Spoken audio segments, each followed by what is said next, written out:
Bom, avaliação de matemática discreta, aluno Victor Regis. Essa segunda parte da avaliação é dividida em duas etapas. No item A é para provar o teorema fundamental da aritmética, tá? Então, para iniciar essa prova, a gente vai supor que existe uma quantidade finita de números primos, tá? Então, vamos aqui. Supondo que exista uma quantidade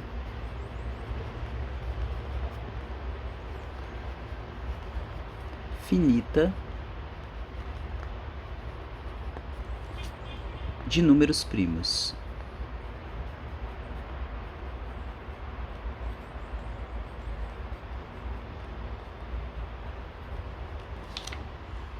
Pronto. Tá? Para existir essa quantidade finita de números primos, a gente vai dizer que n, que é essa quantidade, pertence ao conjunto dos números naturais, sendo esse n números primos, tá?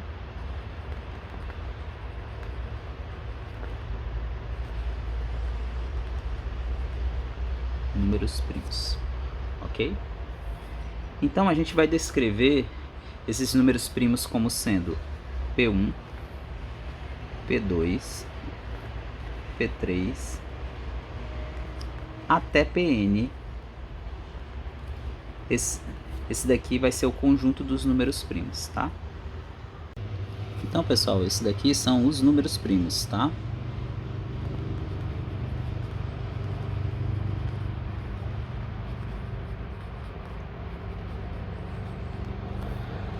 Então, a gente vai considerar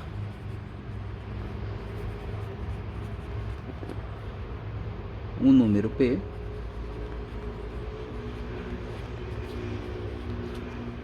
como sendo P1 vezes P2 vezes P3 vezes até chegar em Pn mais 1, tá?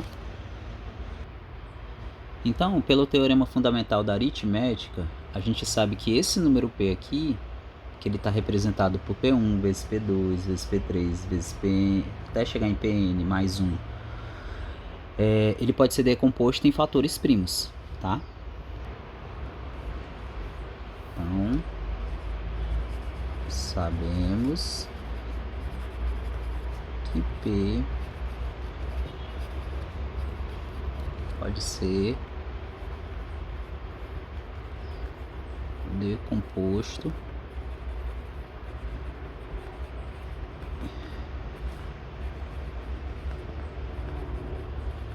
em fatores primos.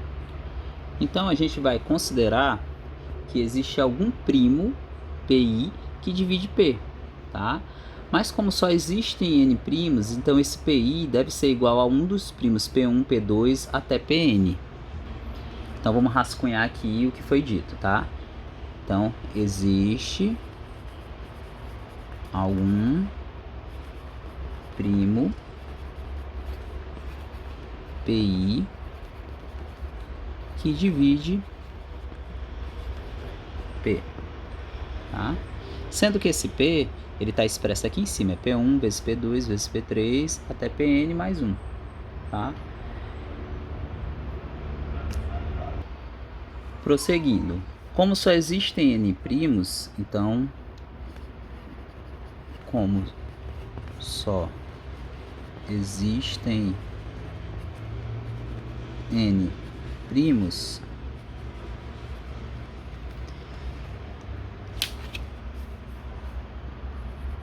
então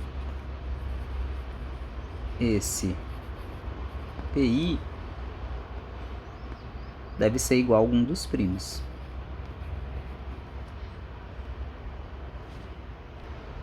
Ser igual a um dos primos, que são esses que foram relatados aqui inicialmente, P1, P2, P3, tá? Porém, se PI é igual a um desses primos, então a gente tem que PI divide esse número P, tá? Que é P1 vezes P2 vezes P3 até Pn.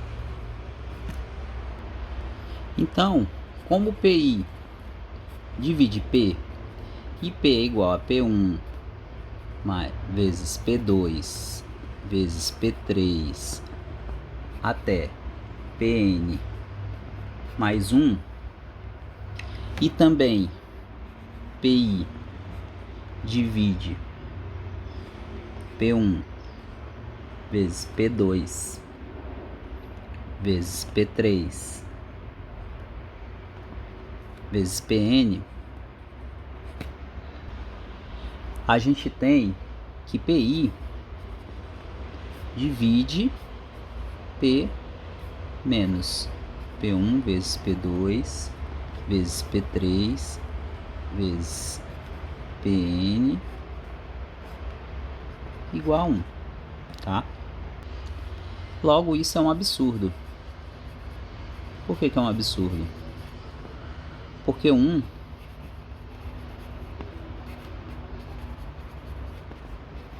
não é primo. Dessa conclusão, a gente tira que não pode existir uma quantidade finita de números primos, tá? Então, portanto, não pode existir uma quantidade finita de números primos.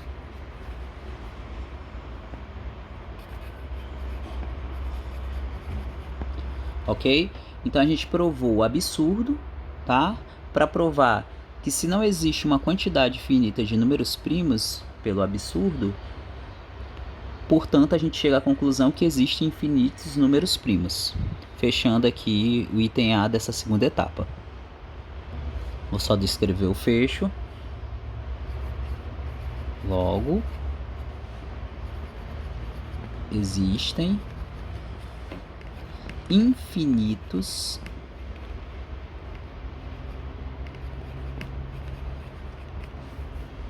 números primos.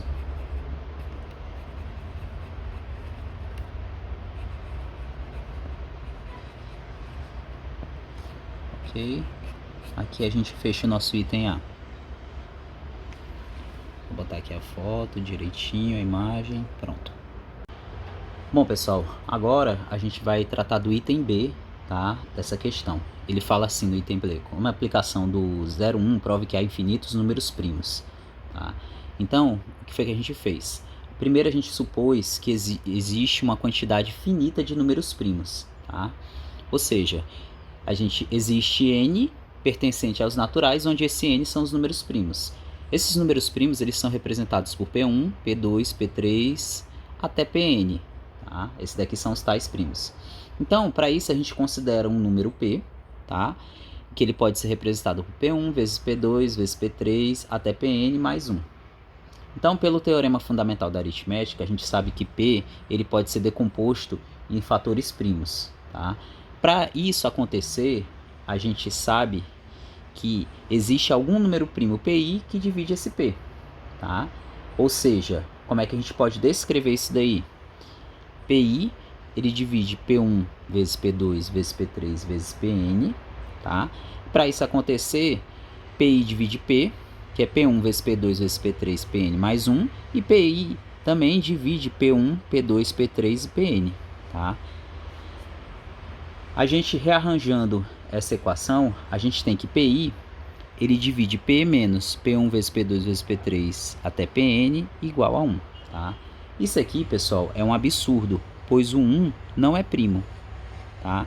Portanto, se não pode existir uma quantidade finita de números primos, logo existem infinitos números primos. Então, assim, está demonstrada o item B da aplicação da 0,1. Bom, aqui é aluno Victor Regis, avaliação de matemática discreta. Nesse item A da segunda etapa, ele pede para provar o teorema fundamental da aritmética. Então, para a gente provar o teorema fundamental da aritmética, a gente vai separar isso aqui em duas partes, tá? A primeira consiste na afirmação de que todo número inteiro ele pode ser expresso na forma de um produto de números primos. Ou seja, a gente pode ter um número P1, tá? Elevado a 1, P2 elevado a 2, P3 elevado a 3, até chegar em Pn elevado a n, tá? Aqui faltou o azinho aqui. Só que a gente tem que considerar que existem alguns números que não utilizam essa forma, tá? E aí a gente pode tentar provar isso aqui através da contradição. E para isso a gente vai considerar que existe um número n, pertencente aos inteiros, tá? Que ou esse número n é primo, ou ele é composto. Tá? Número composto, eles são os números que não são primos, né? Que é feito de um produto de números primos. Nessa hipótese de primo e composto, a gente considerou que n ele não é um primo, tá? Então, se ele não é um primo, ele é composto. Então, se ele é composto, ele pode ser escrito na forma A vezes B, onde A e B pertence ao conjunto dos inteiros. Mas o número composto, ele é formado do produto de dois números primos, ou seja, então esse número A aqui, ele não pode ser menor do que 1, tá? E o meu número B, ele não pode ser menor do que o n. Como a gente está tratando aqui de um produto de primos, n igual a vezes b, então tanto esse a quanto esse b, eles podem ser representados por essa forma aqui. Logo, o a gente pode representar como sendo P1 A1, P2 A2, até P A elevado a K.